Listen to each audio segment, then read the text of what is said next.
everyone. We are doing today experiment of 12th standard, 12th biology, and this experiment, the aim of the experiment is to study the action of salivary amylase on starch. So just look at the materials and the chemicals required for this experiment.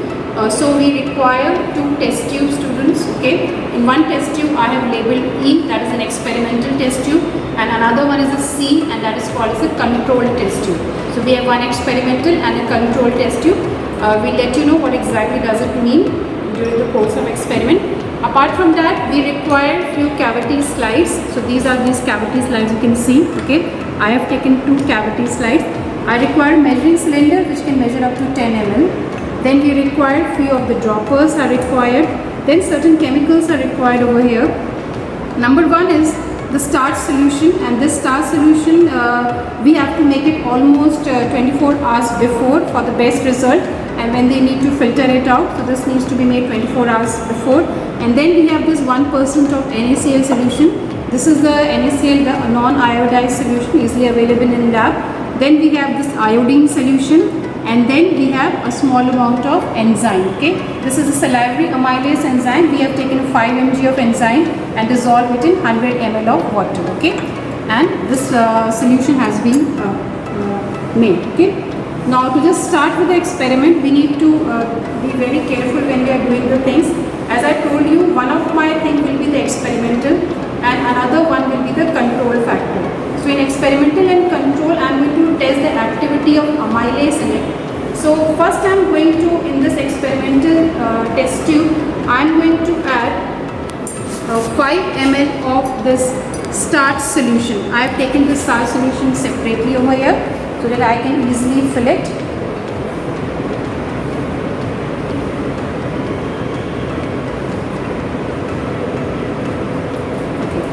So I am taking 5 ml of the experimental and another one will be the control factor.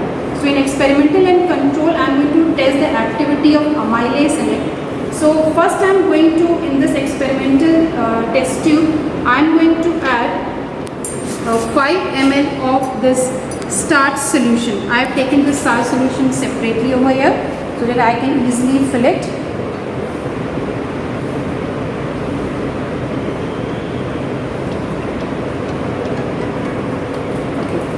So I am taking 5 ml of this solution in my experimental tube. Okay, and same amount I am taking once again.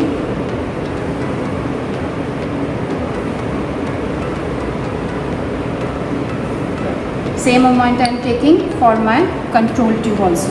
So I have taken 5 ml of starch solution both for my experimental test tube and for my control test tube. The second step will be make sure that you are using different droppers for taking different solution so the things doesn't get mixed with each other. I am going to use 1 ml of this NaCl solution. So you can just use a dropper to check 1 ml. It will be a very small amount. So you can just do it like that. Right. So you can see this is 1 ml. And I am pouring this 1 ml of NaCl to my experimental tube, and then the same NaCl I am pouring 1 ml only to my another tube, and that's a control tube.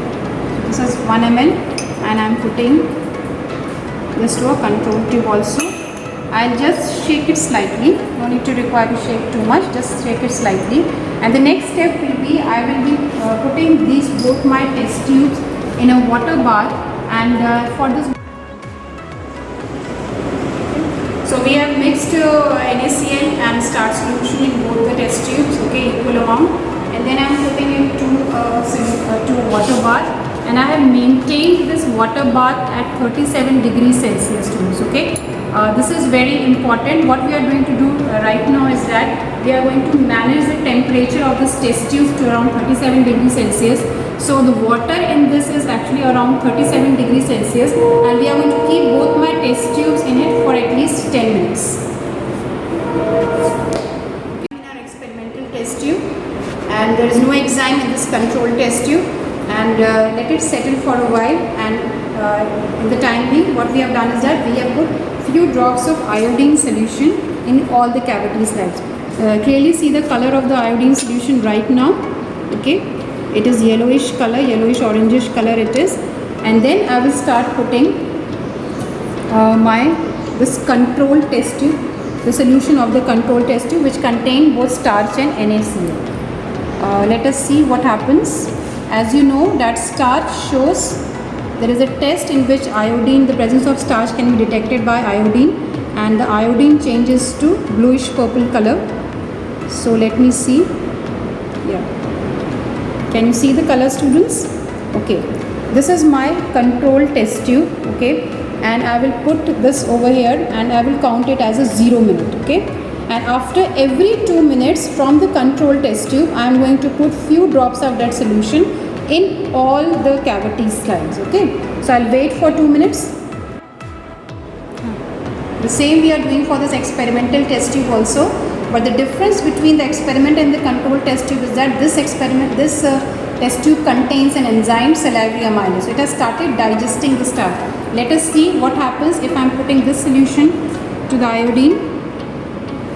You can see the color change. Okay, now this first time I am adding, mark it as 0 minute, and after every 2 minutes I'll keep on adding this iodine, this solution in this iodine after every 2 minutes, and then we'll check the result. So after last 2 minutes, okay, we have seen the result, and let me just compare the result for both of you. For both the experiments, this is the result which we got when we used the controlled tube. Okay, and in this control tube we didn't use the enzyme. So continuously for 2, 4, 6, 8 up to 12 minutes, the iodine was showing the change in color because of the presence of starch. The starch was not getting digested. If I compare the same result with another set of slides like this, I will see that, and this is the experimental tube which contain amylase enzyme in it. This is for the result for the 2 minutes, then 4, then 6, 8 and 10 and 12. You can see that there is a change of color, and almost when I am reaching this 12-minute point, I can see that almost iodine is not changing its color. Okay, so this is the point which we have reached after 12 minutes, and this indicates that there is a complete digestion of starch.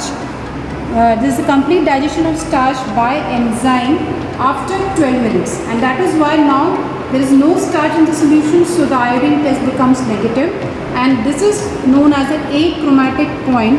So after 12 minutes we have attained this achromatic point, and which was not attained when we have taken this control test tube. So this was the experiment to show how does an amylase work. So amylase takes almost 12 minutes of time to completely digest the starch, and this is clearly shown in the experiment.